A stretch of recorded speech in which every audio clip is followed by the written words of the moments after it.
এখন দেখো, তাহলে এই যে পরমাণুর গঠন থেকে আমরা যদি বিষয়টা শুরু করি, যে স্যার জে থমসন উনি ধারণা দিলেন কি, সেখান থেকে আরো ইমপ্রুভ হয়ে চলে আসলো হলো তোমার আলফা কণার বিক্ষেপণ কণার পরীক্ষার মাধ্যমে চলে আসলো রাদারফোর্ডের পরমাণু মডেল।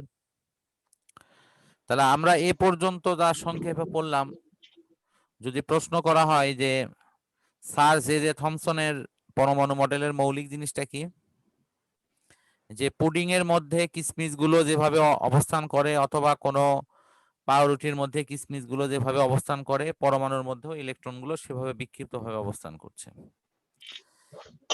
যখনই তোমার আলফা কণার বিক্ষেপণ পরীক্ষা করা হলো, তখনই কিন্তু এই মডেলটা পরিত্যক্ত হয়ে গেল, চলে আসলো সৌর মডেল।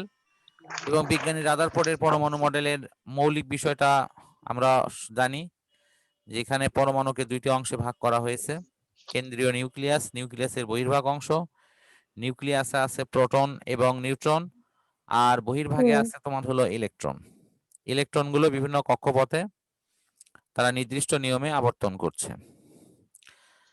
আর এদিকে তোমার এটাকে পাশাপাশি সৌরজগতের ছবিতে বোঝানো হয়েছে, যে সৌরজগতের সূর্যকে কেন্দ্র করে গ্রহগুলো যেমন আবর্তন করছে, ঠিক তেমনি এই নিউক্লিয়াসকে কেন্দ্র করেও ইলেকট্রনগুলো ঠিক তেমনি আবর্তন করছে।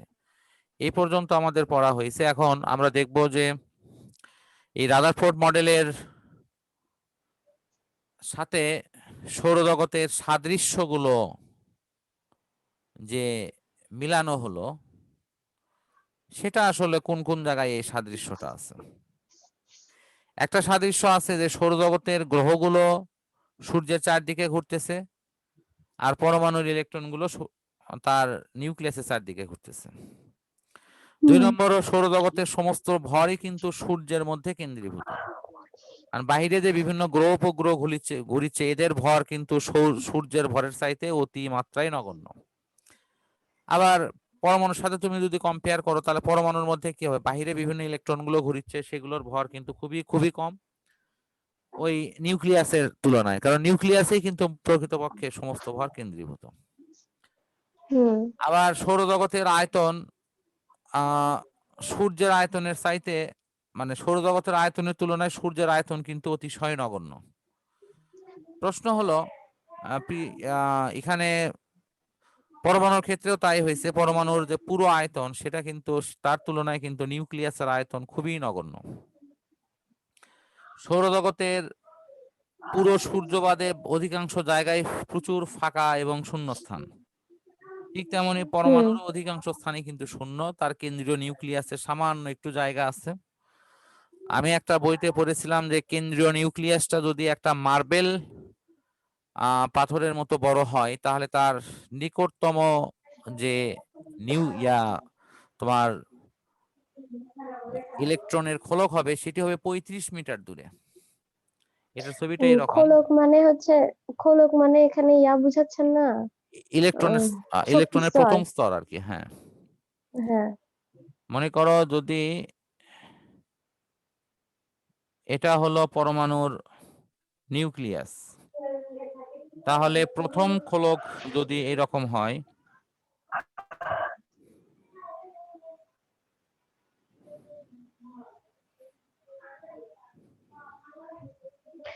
মার্বেল পাথরের সমান যদি একটা নিউক্লিয়াস হয়, তাহলে ওই প্রথম খোলক, এই যে দেখো 35 মিটার দূরে হবে। হ্যাঁ, এই যে প্রথম খোলকের যে দূরত্ব, এই প্রথম খোলকের দূরত্ব এইটুকু হবে হলো তোমার 35 মিটার। এটা হবে 35 মিটার। তাহলে এর পরের গুলো তো আরো আছেই, খোলক তো শুধু একটা না, অনেক খোলক আছে।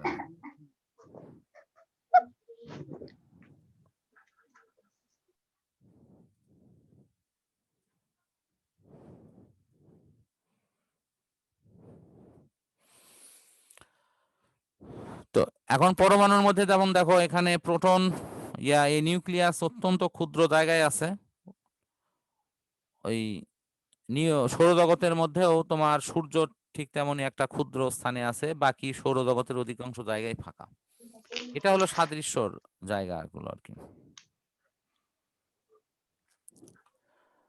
শুধু শক্তি স্তরের কথা তো হচ্ছে প্রথমটার কথাই বলা আছে না, পরেরগুলোর কথাও কি বলা আছে? পরের গুলো আরো তো মানে আমি ওই মানে একটা কম্পেয়ার করে বোঝানোর জন্য এটা দেখা হয়েছে যে আসলে নিউক্লিয়াসটা যদি একটা মার্বেল পাথরের মতো এরকম কিছু হয় তাহলে সবচেয়ে কাছের যে তোমার ইলেকট্রনের খোলক বা মানে ঘোরার মানে তার যে পথ আর কি, সেই পথের হুম। মানে ব্যাসার্ধ হবে হলো তোমার 35 মিটার, এত বেশি। এখন রাদারফোর্ড মডেলের সীমাবদ্ধতাগুলো এক এক করে দেখা যাক। একটা হলো এখানে এখানে সৌর এই সৌর মডেলের ক্ষেত্রে দেখো এখানে পৃথিবী, বুধ, শুক্র এদের মধ্যে যে কেন্দ্রমুখী আকর্ষণ বল এটা দিছে কিন্তু মাধ্যাকর্ষণ বল বা মহাকর্ষ বল। কিন্তু এই ইলেকট্রন এবং নিউক্লিয়াসের মধ্যে তোমার যে আকর্ষণ বল সেটি কিন্তু দেওয়া হয়েছে হলো তোমার স্থির বৈদ্যুতিক আকর্ষণ বল। তাহলে এখানে স্থির বৈদ্যুতিক আকর্ষণ বল কেন্দ্রমুখী বল, আর এদের এদের ক্ষেত্রে হলো মাধ্যাকর্ষণ বল কেন্দ্রমুখী। মাধ্যাকর্ষণ বল।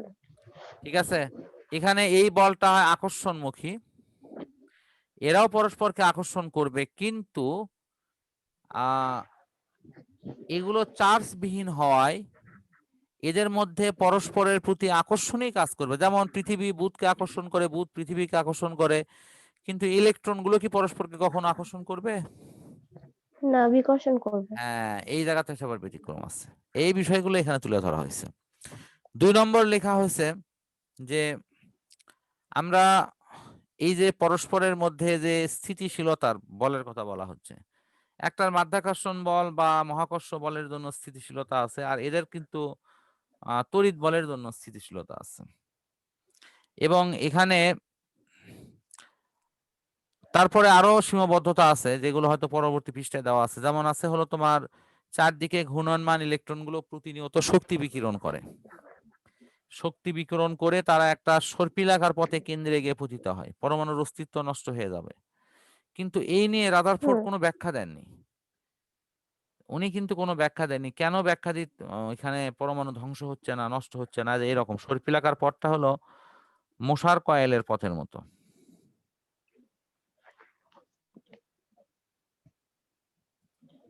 এটা এই কেন্দ্র থেকে শুরু হয়, হয়ে এখান থেকে চলা শুরু করবে।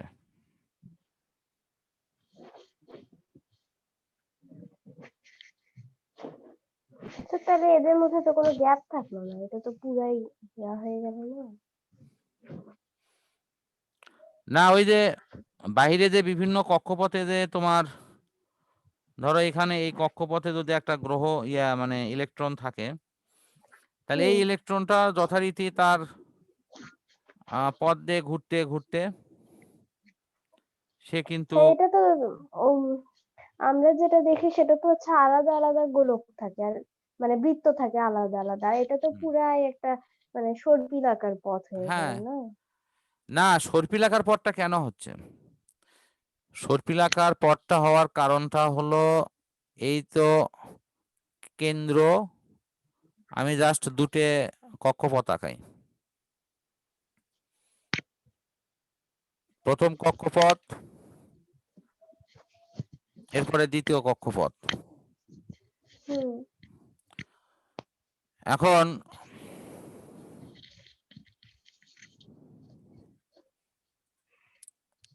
ধরো এই জায়গাতে একটা ইলেকট্রন আছে, এখানে একটা ইলেকট্রন আছে, যদিও ভিতরে ইলেকট্রন আমি নিয়ম অনুসারে দুটোই আঁকালাম। যদি এরা কখনো লাইফে এখানে যায়, যেতে পারে, শক্তি শোষণ করলে লাইফে এখানে যেতে পারে, তখন কিন্তু এখানে ইলেকট্রন থাকবে না। আবার শক্তি যদি এদের কমে যায় বহিঃস্থ স্তরে, তাহলে কিন্তু তারা লাফ দিয়ে কিন্তু এটা চলে আসবে। হুম। এখন বলা হচ্ছে যে এই ইলেকট্রনটা যেহেতু প্রতিনিয়ত চারদিকে ঘূর্ণনের সময় শক্তি বিকিরণ করে। কেন বিকিরণ করে? কারণ চার্জিত কণার ত্বরণ যদি থাকে তাহলে সেখানে শক্তির হ্রাস ঘটবে। কিভাবে? তোমার এক্স রে তৈরি করার সময় একটু মনে করে দেই যে এক্স রের এইরকম ফিলামেন্ট থেকে তোমার এই বিমের ওপর গিয়ে যখন এটা হলো প্লাস চার্জে চার্জিত, এই এখানে যখন ইলেকট্রন গুলো আসে যখন আছড়ে পড়ছে, এই ইলেকট্রন গুলো যখন আসে এখানে আছড়ে পড়ছে, তখন কিন্তু এখান থেকে কিন্তু এক্স রে বের হচ্ছে। তা ইলেকট্রন গুলো এখানে এসে মানে আছড়ে পড়া মানে ত্বরিত হওয়া, তার মানে তখন এখান থেকে তাড়িত চুম্বক তরঙ্গ আকারে শক্তি বের হয়ে গেছে। ফলে ইলেকট্রন গুলোর বেগ কিন্তু কার্যত বেগ কিন্তু ওখানে আছড়ে পড়ার পর জিরো হয়ে গেছে। তো তার মানে শক্তি কমে গেল, ইলেকট্রনের শক্তি হারালো, সেটা তাড়িত চুম্বক তরঙ্গ শক্তি আকারে বের হয়ে গেল। তো চারদিকে ঘূর্ণায়মান ইলেকট্রনেরও কিন্তু একই অবস্থায় হবে, প্রতিনিয়ত সেখান থেকে শক্তি বিকিরণ করবে। এর কারণ কি? কারণ হলো এই ঘূর্ণায়মান ইলেকট্রনের সাথে ত্বরণ জড়িত আছে। এখন দেখো এখানে ফিজিক্সের কিন্তু তোমার গতির থিমটা কাজে লাগাতে হচ্ছে। কেন ত্বরণ জড়িত থাকে? কারণ চারদিকে ঘূর্ণায়মান ইলেকট্রনের বেগ একই থাকে, বেগের মান কিন্তু এক, এটা ধ্রুব, কিন্তু দিকের পরিবর্তন হয় প্রতিনিয়ত। বেগ হলো একটা ভেক্টর রাশি, চারদিকে যখন বৃত্তাকার কক্ষপথে কোনো বস্তু ঘোরে তখন সেটার কিন্তু বেগের মান ঠিক থাকলেও দিকের প্রতিনিয়ত দিক প্রতিনিয়ত হ্যাঁ, পরিবর্তন হবে। দিক পরিবর্তন হওয়ার জন্য ওর কেন্দ্রমুখী ত্বরণ থাকতে হয়। তো যে বস্তুতে ত্বরণ থাকবে সেই বস্তুই তোমার যদি চার্জিত হয় তাহলে সেখান থেকে এই যে এক্স রে এর মতো তোমার এরকম তাড়িত চুম্বক তরঙ্গ আকারে শক্তি বের হবে। কারণ এক্স রে বেলা কি হয়েছে, এক্স রে বেলায় ইলেকট্রন গুলো এখানে আছড়ে পড়ে ইলেকট্রনের ত্বরণ ঘটছে। ইলেকট্রনের ত্বরণ মানে ইলেকট্রনের বেগ কমে গেছে, বেগের পরিবর্তন হচ্ছে। তো প্রশ্ন হলো যে ইলেকট্রন যদি এখানে এরকম এক্স রে এর মতো শক্তি বা ইলেকট্রোম্যাগনেটিক ওয়েভ বিকিরণ করে তার শক্তি যদি কমে যায়, এখন তুমি দেখো যে বাহিরের কক্ষপথে ঘোরার জন্য শক্তি লাগে হয়তো 40 একক, ভেতরের কক্ষপথে ঘোরার জন্য শক্তি লাগে 30 একক। তো বাইরের কক্ষপথের ইলেকট্রনের শক্তি কমে গেলে তখন এটা এটা কোন কক্ষপথে আসবে? পরের কক্ষপথে আসবে না? এই 30 এলারও শক্তি যদি কমে যায় সে তখন আরো কাছেরটার দিকে যাবে, এইভাবে যেতে যেতে এক সময় কি কেন্দ্রে যাবে না? জি স্যার। এটাই তোমার এখানে মূলত বলা হচ্ছে যে এই চারদিকে ঘূর্ণায়মান ইলেকট্রন গুলো যদি শক্তি বিকিরণ করে তাহলে তার চলার পথের ব্যাসার্ধ কমে আসবে। ব্যাসার্ধ যত কমবে ততই এই ইলেকট্রনটা আস্তে আস্তে আস্তে আস্তে কোথায় যাচ্ছে এটা দেখো তো, শেষ পথ কেন্দ্রে পতিত হবে। এ 9 10 এর পড়াতো এটা। জি স্যার।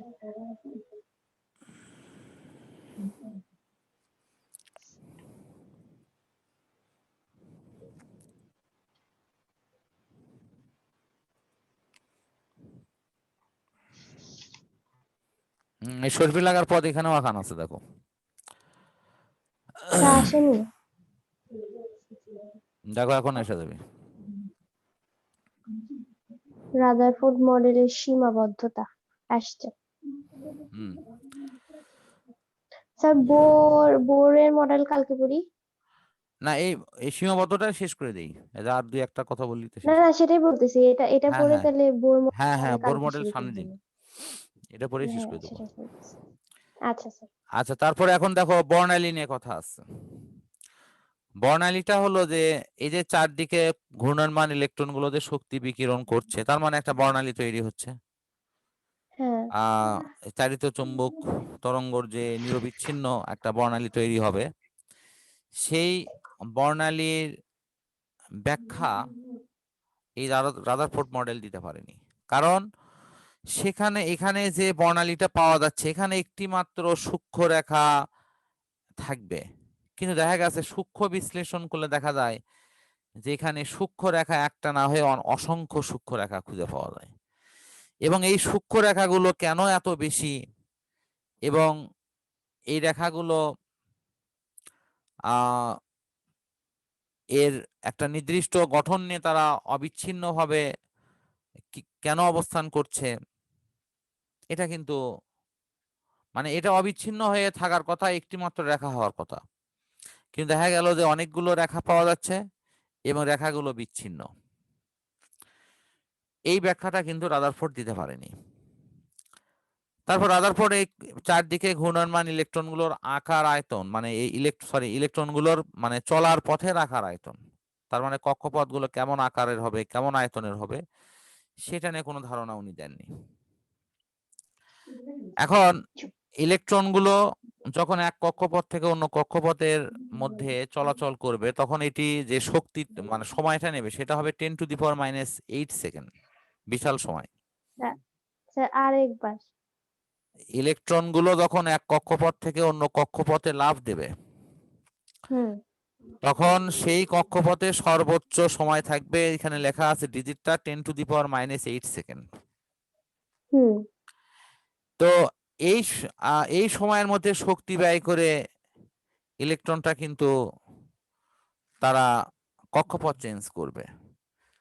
তো কাজে এখানে পরমাণুর অস্তিত্ব স্থায়ীভাবে থাকার কথা না, কারণ এই সময়ের মধ্যে ইলেকট্রন শক্তি বিকিরণ করে সে কিন্তু তার কেন্দ্রের দিকে অগ্রসর হয়ে কেন্দ্রের সাথে মিশে যাবে। এখন এখানে একটা প্রশ্ন অনেকেই করে যে স্যার কেন্দ্রের সাথে মিশে গেলে কি হবে, এবং কেউ বলে স্যার মিশে যাওয়াই তো ভালো, এত দূরে দূরে থাকে, আকর্ষণ অনুভব না করে একবারে কাছে যাক। কাছে গেলে সমস্যাটা কি হবে? কাছে গেলে এই ইলেকট্রন এবং এই কেন্দ্রের এই প্রোটন দুই ধনের অস্তিত্ব হারাবে। কেন? ও প্লাস মাইনাস একসাথে হয়ে নিস্তড়িত হয়ে যাবে। ইয়েস, পৃথিবীতে এটাই হয়। অনেক কিছুই দুই পাশে দুই দিকে থাকতে দুটেই মানে দুই পক্ষকেই দেখতে বেশ ভালো লাগে, যখনই দুটো এক জায়গায় হয়ে যায় তখন কিন্তু বাস্তবে ভালোর চেয়ে হয়তো কালোটাই বেশি মনে হয়। তো এখন মূল বিষয়টা হলো এই এই বিষয়গুলো এখানে দেয়া আছে। আমার মনে হয় যে আজকে আমাদের সার্বিক আলোচনায় এই থমসনের মডেল সেটি কেন পরিত্যক্ত হলো, তারপরে রাদারফোর্ড মডেল বিশেষ করে আলফা কণার বিচ্ছুরণ পরীক্ষা থেকে কিভাবে এটি আসলো, তার মৌলিক কথাগুলো কি কি, সৌর মডেলের সাথে যে তুলনা করা হয়েছে এটার সাথে সাদৃশ্য কি, এবং এই মডেলের মৌলিক কথাগুলো কি কি, তার সীমাবদ্ধতা কি কি, এই সার্বিক বিষয়গুলো তুমি সারমর্ম আকারে কিন্তু আমি প্রশ্ন করলে যেন অ্যান্সার আসে সেভাবে একটু ভালোভাবে পড়ো। আচ্ছা স্যার। আচ্ছা ঠিক আছে, আল্লাহ হাফিজ। আসসালামু আলাইকুম। ওয়ালাইকুম আসসালাম।